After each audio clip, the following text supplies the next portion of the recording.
उत्तर प्रदेशातील विधानसभा निवडणुकीची प्रचार सभा संपवून मेरठवरून दिल्लीला निघालेल्या एमआयएमचे राष्ट्रीय अध्यक्ष असदुद्दीन ओवेसी यांच्यावर काल प्राणघातक हल्ला झाला. दोन माथेफिरूंनी त्यांच्यावर आणि त्यांच्या गाडीवर बेछूट गोळीबार करत त्यांना मारण्याचा प्रयत्न केला. या घटनेनंतर देशभरातून अनेक राजकीय पक्ष, सामाजिक संघटना आणि इतर वेगवेगळ्या क्षेत्रातील अनेक मान्यवरांनी असदुद्दीन ओवेसी यांना फोनवरून प्रत्यक्ष अप्रत्यक्ष या घटनेचा निषेध नोंदवत जनाब असदुद्दीन ओवेसी यांच्या दीर्घ आयुष्यासाठी प्रार्थना केली. यामध्ये वंचित बहुजन आघाडीचे राष्ट्रीय नेते ॲडव्होकेट प्रकाश आंबेडकर यांनी तात्काळ आपल्या ट्विटद्वारे असदुद्दीन ओवेसी यांच्यावर झालेल्या भ्याड हल्ल्याचा निषेध करत असदुद्दीन ओवेसी यांना दीर्घायुष्य लाभो अशा पद्धतीची प्रार्थना करून त्यांच्या प्रकृतीची चौकशी केली.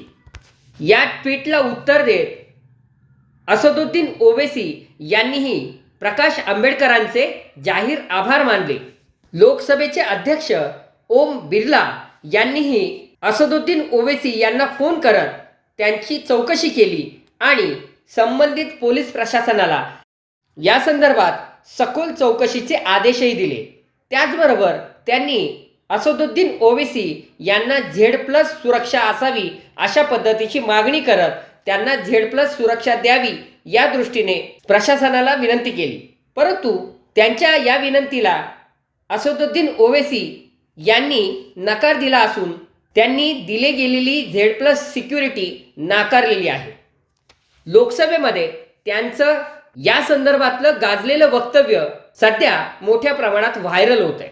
मला Z+ सिक्युरिटी देण्यापेक्षाही या देशातील गोर गरीब जनतेला आणि सर्वसामान्य नागरिकाला निर्भय होऊन जगता येईल आणि तो शोषित वंचित सर्वसामान्य माणूस ज्यावेळी सुरक्षित असेल त्यावेळी मीही सुरक्षित आहे असं असदुद्दीन ओवेसी यांनी आपल्या भाषणात आपलं मत व्यक्त केलं. असदुद्दीन ओवैसी जी। स्पीकर सर, आपका बेहद शुक्रिया कि कल शाम में आपने फ़ोन करके मेरी खैरियत और मुझसे दरियाफ़्त किया कि क्या हुआ, और आपने मुझे बताया कि आपने फ़ौरन पुलिस के आला अहदेदारों से बातचीत भी की। मैं आपका बेहद शुक्रिया अदा करता हूं कि आपने अपनी संवैधानिक जिम्मेदारी को एक रुकने पार्लिमान की जान पर जब कातिलाना हमला किया गया टोल गेट पर, आपने उस बात की। मैं आपका शुक्रिया अदा करता हूं। स्पीकर साहब, मैं मुख्तसर से यहाँ पर ये बात कहना चाहूँगा कि मुख्तलिफ़ सियासी पार्टियाँ मुख्तलिफ़ प्रदेश में इक़्तिदार पर हैं। ये बात आप तमाम को मैं गोशगुजार कर रहा हूँ कि आखिर ये कौन लोग हैं जो गोली पर भरोसा करते हैं, बैलेट पर नहीं करते।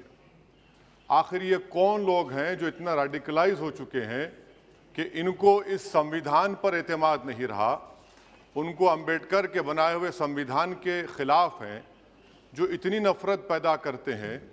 आखिर ये कौन लोग हैं? मैं इसको सियासी गुफ्तगू नहीं करूँगा, ये सब के लिए छोड़ रहा हूँ, क्योंकि जहाँ तक मुझे मालूम कि मैं 2 मरतबा का विधायक हूँ, 4 मरतबा का सांसद हूँ, और अगर इस तरह से अगर राजनीति आगे बढ़ेगी कि टोल गेट पर गाड़ी रुकती है और 4 राउंड गोलियां चलाई जाती हैं, आखिर इन नौजवानों को ये कैसे रेडिकलाइज हुए? और मैं सरकार से पूछना चाहता हूं कि क्या उन्होंने ये रेडिकलाइजेशन सैयद कुतुब की किताब पढ़कर रेडिकलाइज हुए, अब्दुल्ला अज़ाम की किताब पढ़कर रेडिकलाइज हुए, या अयमन अल ज़ोहरी की किताब पढ़कर रेडिकलाइज हुए? इसीलिए मैंने सरकार से 2015 में कहा था कि इंटरनल सिक्योरिटी डिपार्टमेंट MHA में उसमें तमाम मज़ाहिब के लोगों का एक काउंटर सेल बनाइए आप। और सर, ये रेडिकलाइज हो चुके हैं तो भारत की इससे राइट विंग कम्युनिज्म और टेररिज्म बढ़ेगा। मैं आपसे अपील कर रहा हूं कि जो गलती NDA 1 में की थी आप वही करने जा रहे हैं।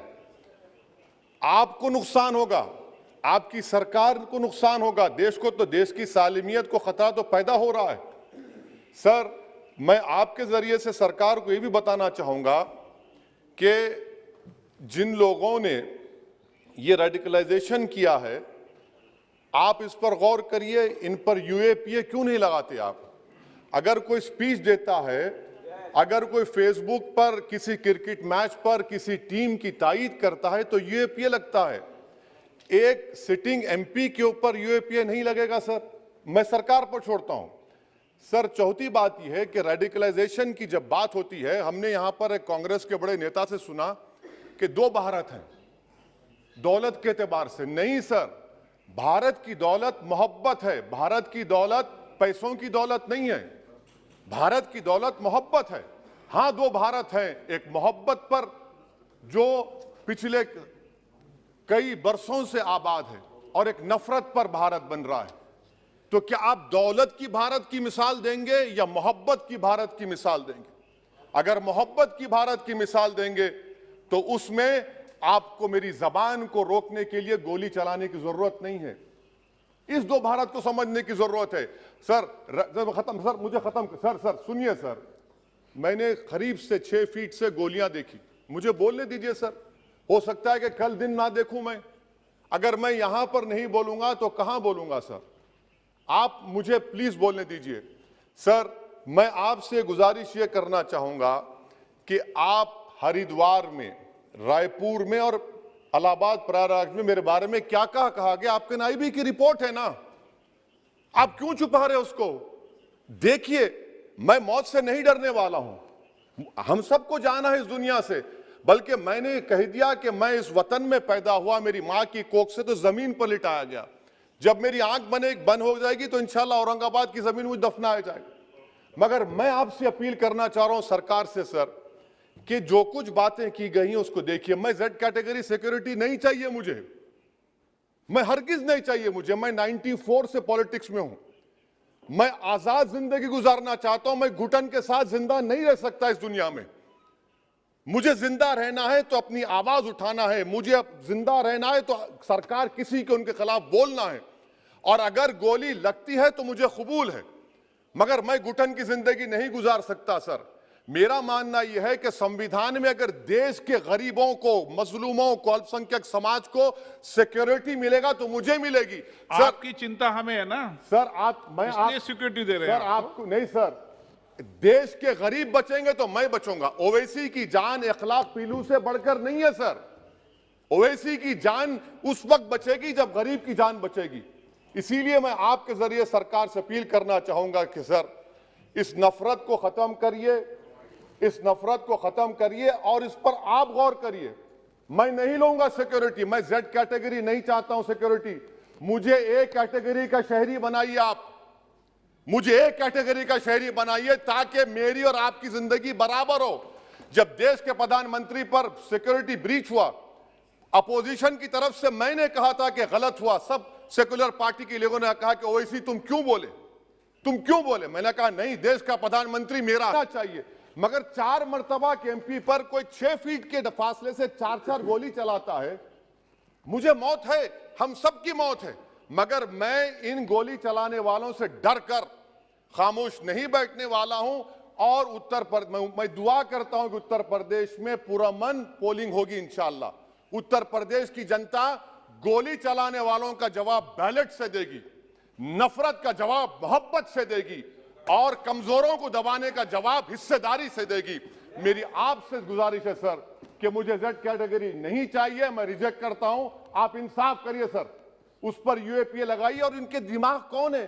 2 लोग रेकी करते हैं, उनको मालूम कि मैं मीरठ की ठोर से आ रहा हूं उस टोल गेट पर, और 6 फीट के फासले पर गोली चलाते हैं। तो आप देख लीजिए सर, आप सरकार के हवाले, अगर आप इंसाफ करना चाहें आप इंसाफ कर सकते, मगर रेडिकलाइजेशन आपको नुकसान पहुंचाएगा और इससे राइट विंग टेररिज्म बढ़ेगा। शुक्रिया सर।